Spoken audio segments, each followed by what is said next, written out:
Hello नमस्कार जय हिंद साथियों। स्वागत है आप सभी का कौ प्रवेश यूट्यूब चैनल में। मैं आशा करता हूं कि आप सभी की तैयारी अच्छी चल रही होगी। आज हम संविधान से संबंधित संवैधानिक विकास के महत्वपूर्ण प्रश्नों के बारे में बात करेंगे। तो देखते हैं हमें पहला प्रश्न क्या दिया है। पहला प्रश्न दिया है कि यूनाइटेड किंगडम की संसद का एक अधिनियम है जिसने 1947 में ब्रिटिश भारत को भारत और पाकिस्तान के दो नए स्वतंत्र उपनिवेशों में विभाजित किया। तो इसका सही उत्तर हो जाएगा हमारा भारत स्वतंत्रता अधिनियम। यानी भारत स्वतंत्रता अधिनियम इसने जो है भारत और पाकिस्तान दो नए उपनिवेशों में विभाजित किया। इसका विश्लेषण देखते हैं हम। 20 फरवरी 1947 ईस्वी को ब्रिटिश प्रधानमंत्री यानी 1947 के समय ब्रिटिश में प्रधानमंत्री कौन थे? क्लीमेंट एटली थे द्वारा घोषणा की गई कि 30 जून 1947 को भारत में ब्रिटिश शासन समाप्त हो जाएगा और भारत स्वतंत्र हो जाएगा। यूनाइटेड किंगडम की संसद द्वारा 4 जुलाई 1947 ईस्वी को भारतीय स्वतंत्रता अधिनियम 1947 पेश किया गया। 18 जुलाई 1947 ईस्वी को स्वीकृति मिल गई। इसने भारत का विभाजन कर दो स्वतंत्र डोमिनियन संप्रभु राष्ट्र पाकिस्तान और भारत का सृजन किया। इस अधिनियम ने दो डोमिनियन राज्यों को संविधान सभा गठित कर संविधान बनाने की स्वतंत्रता दी। नेक्स्ट प्रश्न देखते हैं हम क्या दिया है कि निम्नलिखित में किस अधिनियम को भारतीय संविधान के पूर्वगामी के रूप में माना जाता है? तो भारतीय संविधान के पूर्वगामी के रूप में माना जाता है भारत सरकार अधिनियम 1935। भारत सरकार अधिनियम 1935 को संविधान का पूर्वगामी के रूप में माना जाता है। तो देखते हैं भारत सरकार अधिनियम 1935 को भारतीय संविधान का पूर्वगामी के रूप में माना जाता है क्योंकि भारत सरकार अधिनियम का अधिकांशतः भाग वर्तमान संविधान में समाहित है।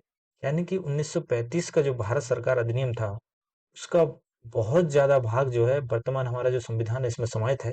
जैसे भारतीय संविधान की 7वीं अनुसूची जिसमें संघीय सूची, प्रांतीय सूची, संवृत्तीय सूची, साथ ही प्रांतीय स्वायत्तता, द्विसदनीय विधानमंडल, संघीय न्यायालय, भारतीय रिजर्व बैंक एवं संघ और राज्यों के लिए लोक सेवा आयोग का गठन और राज्यपाल का प्रावधान इत्यादि, ये सारे हमने भारत शासन अधिनियम 1935 से हमारे संविधान में दिए गए। नेक्स्ट प्रश्न दिया है हमें कि निम्नलिखित में से किस अधिनियम के द्वारा भारत में केंद्र स्तर पर द्विसदनीय विधायिका की शुरुआत हुई?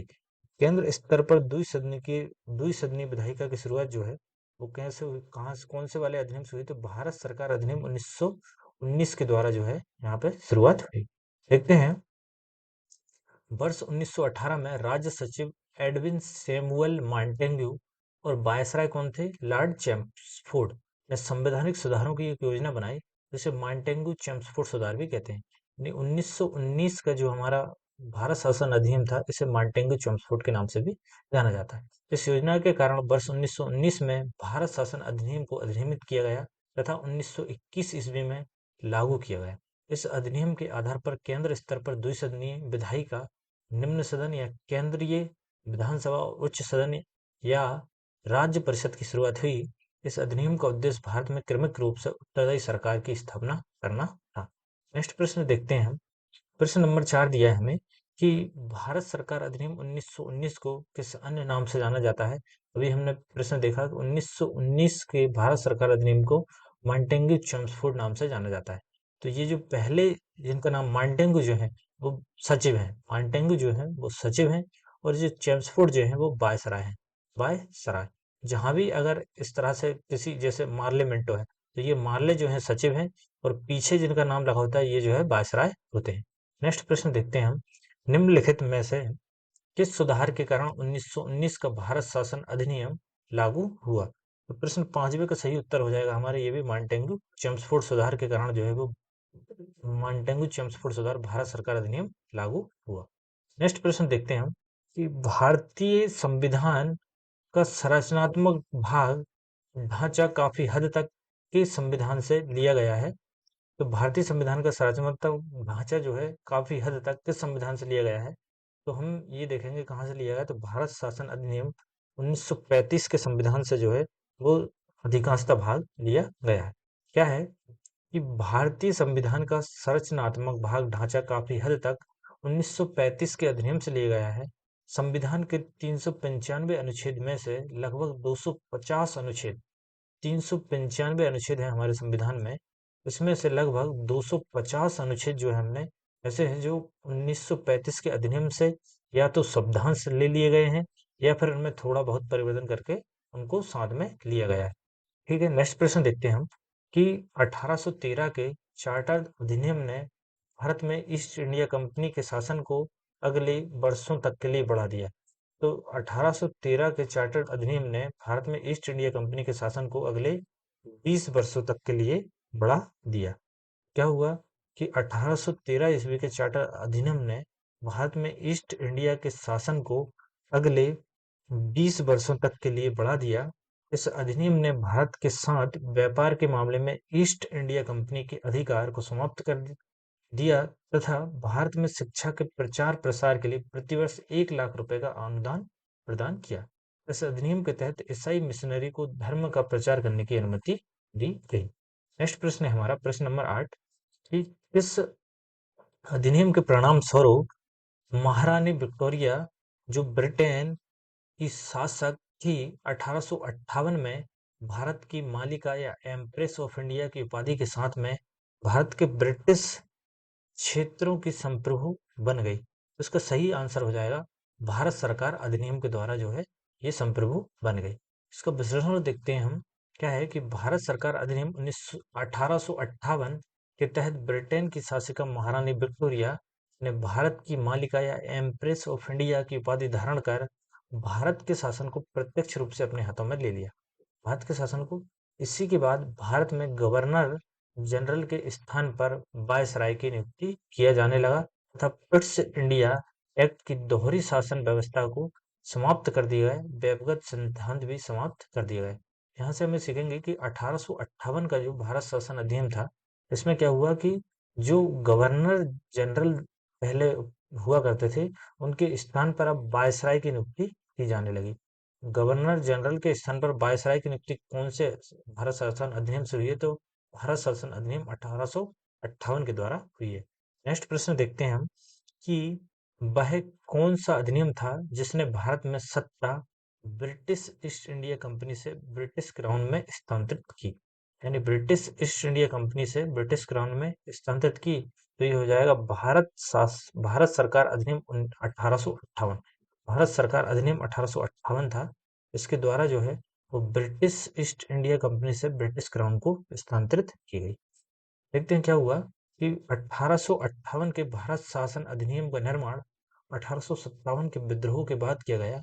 अधिनियम ने ईस्ट इंडिया कंपनी के शासन को समाप्त कर दिया और गवर्नरों, क्षेत्रों और राजस्व संबंधी शक्तियां ब्रिटिश राजशाही क्राउन को हस्तांतरित कर दिया। इसके द्वारा गवर्नर जनरल का पदनाम बदलकर वायसराय। फिर से हम देख रहे हैं कि गवर्नर जनरल का पदनाम बदलकर वायसराय कहाँ किया गया? 1858 के भारत शासन अधिनियम के द्वारा। तथा लॉर्ड कैनिंग को भारत का प्रथम वायसराय बनाया गया। लॉर्ड प्रथम वायसराय कौन बने? लॉर्ड कैनिंग भारत के प्रथम वायसराय बने। लॉर्ड कैनिंग ने प्रयागराज इलाहाबाद के मिंटो पार्क में 1 नवंबर 1858 को महारानी विक्टोरिया के घोषणा पत्र को पढ़ा। नेक्स्ट प्रश्न देखते हैं हम। प्रश्न नंबर 10 है कि ब्रिटिश के किस कानून के द्वारा भारतीय प्रतिनिधियों को 10 भारतीय विधान परिषदों या इंडियन लेजिस्लेटिव काउंसिल के चुनाव में पहली बार सीटों का आवंटन किया गया? तो सही उत्तर हो जाएगा हमारा भारतीय परिषद अधिनियम 1892। भारतीय परिषद अधिनियम 1892 के द्वारा पहली बार जो है भारतीयों को इंडियन लेजिस्लेटिव काउंसिल में चुनाव या फिर इनको सीटों का आवंटन किया। तो क्या देखते हैं हम, भारतीय परिषद अधिनियम 1892 ईस्वी में सबसे महत्वपूर्ण प्रावधान निर्वाचन पद्धति की शुरुआत थी। इसमें निर्वाचन शब्द का वर्णन नहीं था। निर्वाचन की पद्धति अप्रत्यक्ष थी और निर्वाचित सदस्यों को मनोनीत की संज्ञा दी जाती थी। इस अधिनियम के अंतर्गत भारतीय सदस्यों बजट पर बहस करने और 6 दिन पूर्व नोटिस पर कार्यपालिका से प्रश्न पूछने का अधिकार दिया गया। नेक्स्ट प्रश्न है हमारा कि भारत के संविधान में कई संस्थागत विवरणों और प्रक्रियाओं को लिया गया है। तो हमारा इसका सही आंसर क्या हो जाएगा? भारत के संविधान में सबसे ज्यादा कहने का मतलब है कि कई संस्थागत विवरण और प्रक्रियाओं को कहाँ से लिया है? तो ये जो है भारत सरकार अधिनियम 1935 से लिया गया है। क्या क्या लिया गया देखते हैं। भारत शासन अधिनियम 1935 से भारत के संविधान में निम्न प्रावधान लिए गए हैं। पहला संघीय तंत्र लिया गया है ना। दूसरा देखें, राज्यपाल का कार्यकाल लिया गया है। तीसरा, न्यायपालिका को लिया गया है। चौथा, लोक सेवा आयोग को लिया है। पांचवा, आपातकालीन उपबंध लिए गए हैं। और छठा जो हो जाएगा, प्रशासनिक विवरण लिया गया है। नेक्स्ट प्रश्न है हमारा कि संविधान सभा को भारतीय स्वतंत्रता अधिनियम 1947 की 1947 की धारा द्वारा मान्यता दी गई। संविधान सभा को भारतीय स्वतंत्रता अधिनियम 1947 की धारा के द्वारा मान्यता दी गई। तो इसका सही आंसर हो जाएगा 8(1). धारा 8(1) के द्वारा जो है इसको मान्यता दी गई। नेक्स्ट प्रश्न देखेंगे हम, संविधान सभा को भारतीय स्वतंत्रता अधिनियम 1947 की धारा 8(1) के द्वारा मान्यता दी गई। नेक्स्ट प्रश्न हमारा कि प्रांतों में द्वैत शासन डायआर्की के उन्मूलन की संस्तुति द्वारा की गई। संस्तुति जो है वो किसके द्वारा की गई संस्तुति? तो इसका सही उत्तर हो जाएगा हमारा प्रश्न नंबर 13 का उत्तर हो जाएगा ए, यानी 1935 के भारत सरकार अधिनियम के द्वारा जो है वो द्वैत शासन की उन्मूलन की संस्तुति की गई। देखते हैं कि 1935 के भारत शासन अधिनियम के द्वारा केंद्र में द्वैत शासन की स्थापना की गई। प्रांतों में द्वैत शासन की व्यवस्था जो है वो 1919 के अधिनियम के द्वारा की गई थी। क्या है, प्रांतों में द्वैत शासन कब आ गया था? 1919 में। और केंद्र में द्वैत शासन की स्थापना जो है 1935 में की गई। केंद्र में द्वैत शासन 1935 में, प्रांतों में द्वैत शासन जो है वो 1919 के अधिनियम द्वारा की गई। 1935 के अधिनियम द्वारा प्रांतों में द्वैत शासन को समाप्त कर दिया है। 1935 के अधिनियम के द्वारा प्रांतों में द्वैत शासन को समाप्त कर दिया है। प्रश्न 14 है हमारा, निम्नलिखित में से भारत सरकार की किस अधिनियम के साथ मार्टेंगू चेम्सफोर्ड सुधार ने प्रांतों में द्वैत शासन की शुरुआत की?